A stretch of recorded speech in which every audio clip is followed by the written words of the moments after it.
Bonjour tout le monde. Aujourd'hui, on analyse le SP500 Time Frame Weekly. Et ce que je vois sur cette charte est très clair. Le marché est haussier, mais il arrive dans une zone décisive. La vraie question, ce n'est pas est-ce que ça va monter ou baisser. C'est comment le marché va respirer avant son prochain mouvement majeur. Si je prends de recul et que je regarde cette charte en weekly, la première chose que je constate, c'est une tendance haussière propre, bien structurée. Le marché évolue dans un canal haussier qui est respecté depuis longtemps. On a une succession de plus haut, de plus en plus haut et de plus bas, de plus en plus haut. Donc, tant que cette structure tient, le B principal reste clairement haussier. Ici, on arrive sur une zone de résistance majeure, correspondant au dernier plus haut historique. C'est une zone logique de prise de profit. En bas, on a un support dynamique, la borne base du canal, qui a déjà été défendu plusieurs fois par les acheteurs. Et entre les deux, le marché évolue dans une zone de décision institutionnelle. Pour le RSI, maintenant je regarde le RSI en weekly, il est autour de 60, donc on est toujours en zone haussière. Mais on voit clairement une divergence baissière.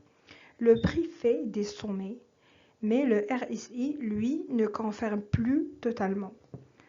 Ça ne va pas dire retournement, ça veut dire ralentissement du momentum.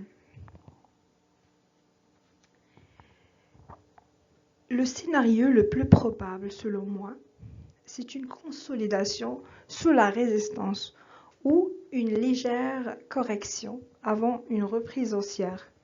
Tant que le prix reste dans le canal et que le RSI reste au-dessus de 50, la tendance n'est pas remise en question. Dans ce scénario, le marché prend du temps, pas forcément beaucoup de points.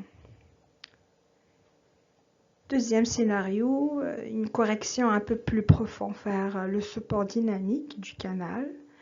Ce serait une correction totalement normale dans une tendance haussière mature. Et très souvent, ce sont les meilleures zones d'achat pour le swing trader.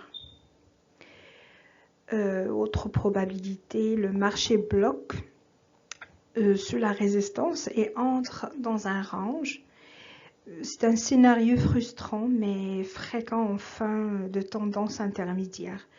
Beaucoup de faux signaux, peu de direction. Pour l'instant, je ne vois pas de signal retournement majeur. C'est un autre scénario de retournement baissier, mais avec une faible probabilité.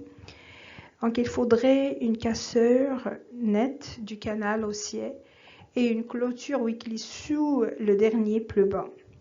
Ce n'est clairement pas le cas aujourd'hui.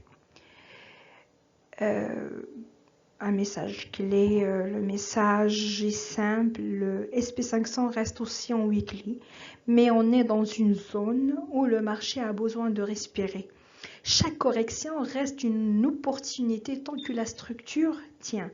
Le danger, ce n'est pas la correction, le danger, c'est de trader sans contexte. Si cette analyse t'a aidé, pensez à liker la vidéo, t'abonner à la chaîne et dis-moi en commentaire quel scénario tu privilégierais. Donc à très bientôt pour la suite.